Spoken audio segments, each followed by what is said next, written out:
Hi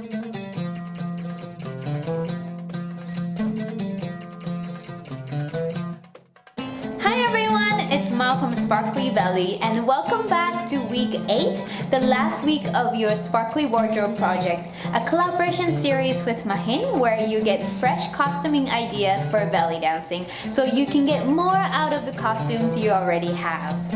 Last week, Mahin showed how to properly store costumes and safely transport costumes when you travel. It was packed with useful info, so I highly recommend you check it out here if you missed it.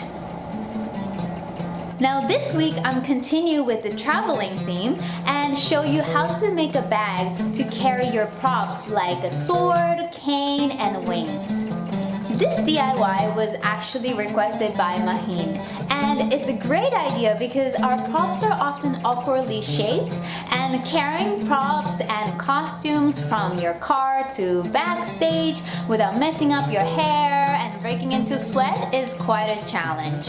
So in this video, you'll see how to make this nice, clean looking prop bag complete with a cute tassel, which will make traveling with props easier. Let's get started.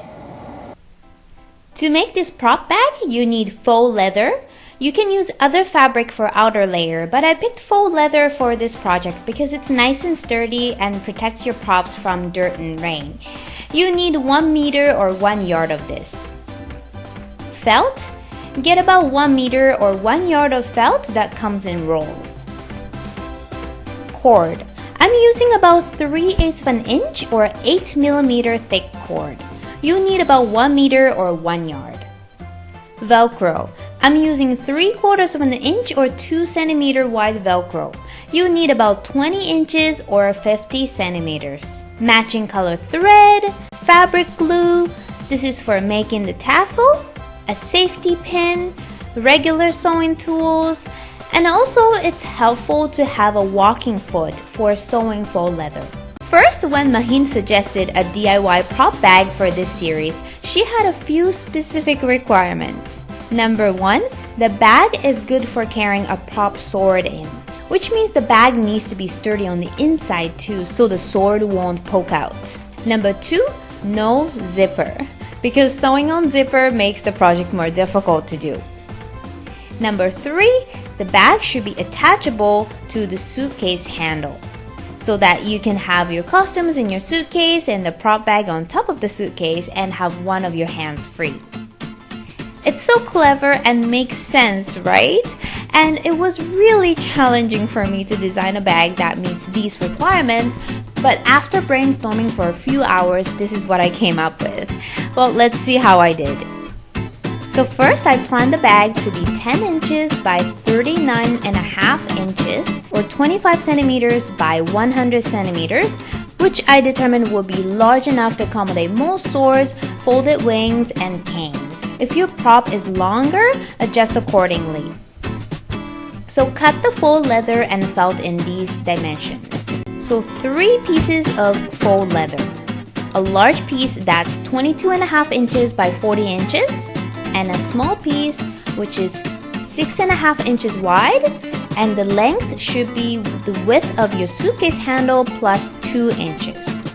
And 2 narrow strips which is 2 inches by 20 inches.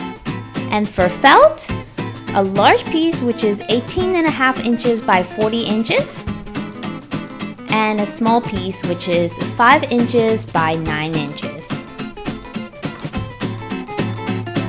So first, take the small rectangular piece of felt and fold the top edge over about 1/2 inch or 1 centimeter.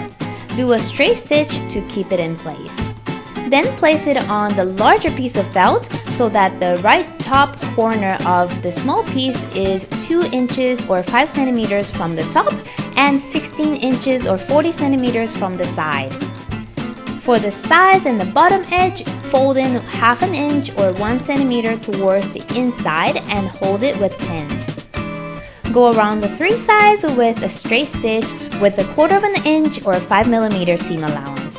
This will be a pocket on the inside of the bag so you can keep small things like zills, keys, and your phone in here. Next, fold this felt piece in half lengthwise right sides together and sew the two short ends with the 1/2 inch or 1 centimeter seam allowance. Trim the seam allowance down to about 1/4 inch or 5 millimeters and flip it inside out so you see the pocket on the outside. Now we take the large faux leather piece and Velcro. Cut Velcro into 3 sets of 4 inches or 10 centimeter long pieces. Place them along the long edge about 1/2 inch or 1.2 centimeters from the edge. Place one in the center and the other 2 pieces from 8.5 inches or 22 centimeters from the edge. Place the corresponding parts along the other edge and sew them all in place by doing a straight stitch all around each piece at 1/16 inch or 1 millimeter from the edge. When you deal with faux leather, it's best not to use pins because pins leave holes on the material. Wherever possible, use clips like these Clover Wonder clips. You'll see where to get these in the description. Take the smaller rectangle piece and cut Velcro into a 6 inch or 15 centimeter strip. Place one side of Velcro right in the center of the small rectangle piece and stitch along the edges with a 1/16 inch or 1 millimeter seam allowance. Then take the corresponding piece of Velcro and place it right in the center of the large rectangle and 3 inches or 7.5 centimeters from the top. Mark where the corners are with the marker and sew it in place. Here you can use pins as long as they stay within the outline of the Velcro piece. Match up the Velcro and fold the short ends of the small rectangle piece about 3/4 inch or 2 centimeters from the edge. Sew it down at about 1/2 inch or 1 centimeter seam allowance. As mentioned earlier, it helps to have a walking foot when you sew faux leather. Also, I like to use a longer stitch length than usual for a more professional looking finish. I'm using 3.5 here. Now I'm going to call this small rectangle piece a sleeve, which we'll use to attach the bag to the suitcase. Next, fold this whole thing in half lengthwise and do a straight stitch along the sides with a 1/2 inch or 1 centimeter seam allowance. And trim the seam allowance down to about 1/4 inch or 5 millimeters. Now place the felt lining inside the leather exterior so the right sides are facing each other and the inside pocket is facing the side of the leather without the sleeve. Align the top edges and sew along the top with a 3/8 inch or 1 centimeter seam allowance, just under 1/2 inch, and leave a 6 inch or 15 centimeter opening here. From the opening, turn the whole thing inside out. Make sure the corners of the leather piece are nice and sharp. Then push the felt lining inside, sliding the top of the leather part inside too, about 1 inch or 2.5 centimeters. This creates a nice clean edge at the top of the bag and the Velcro will end up on the inside of the bag. Now we'll do a simple top stitch at 1/8 inch or 2 millimeters from the edge of the felt on the inside and fold in the opening as you sew it shut. Again, I'm using 3.5 millimeter stitch length here. Then to make it extra secure, do another top stitch at 1/4 inch or 5 millimeters from the folded edge all the way around. It looks like a bag now. Now we'll make handles. I want to make sturdy handles for our heavy props, so I'm going to make corded handles. Take the long pieces of faux leather and the cord. Cut the cord into two 16.5 inches or 42 centimeters long pieces. Place a piece of cord in the middle of the long leather piece on the wrong side and fold over. See where you need to sew according to the size of your cord in order to keep it in there, nice and snug. For my cord, I can sew about 1.5 centimeters from the edge. Take the cord out and starting at 1.5 inches or 4 centimeters from the end, sew the piece into a tube. Also leave 1.5 inches at the end. Do the same with the other long piece. Then thread the cord through the tube using a safety pin. Once the cord is inside, trim the seam allowance down to 1/4 inch or 5 millimeters. Open up the end of the handle and place the bottom of it at about 2 inches or 5 centimeters from the top of the bag, and the edge at 2 inches or 5 centimeters from the center Velcro. Place the other end the same way. Open up the end and shape it into a triangle and do a straight stitch along the edge with a 1/8 inch or 2 millimeter seam allowance. It's a bit tricky to sew here, so take your time and repeat for the other handle. Now the prop bag is complete! Lastly, I just took scrap fabric to make a cute tassel to add to the bag. Cut a 4 inches by 5.5 inches or 10 centimeters by 14 centimeter rectangle, a 1 inch by 4 inches or 2.5 centimeters by 10 centimeter rectangle, and a 1/4 inch by 12 inches or 1/2 centimeter by 30 centimeter strip. Take the largest rectangle and draw a line at 1 inch or 2.5 centimeters from the shorter end of the wrong side.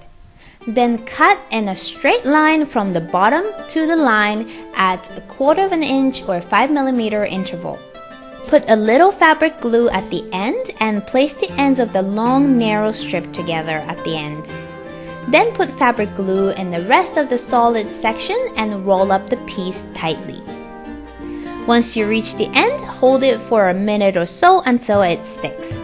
Take the small rectangle piece, put fabric glue on it, and wrap it once and cut the excess, leaving just enough for small overlap.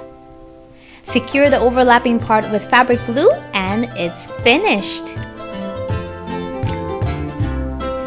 And now you have a cute prop bag to carry your long, awkward props like cane, sword, and wings.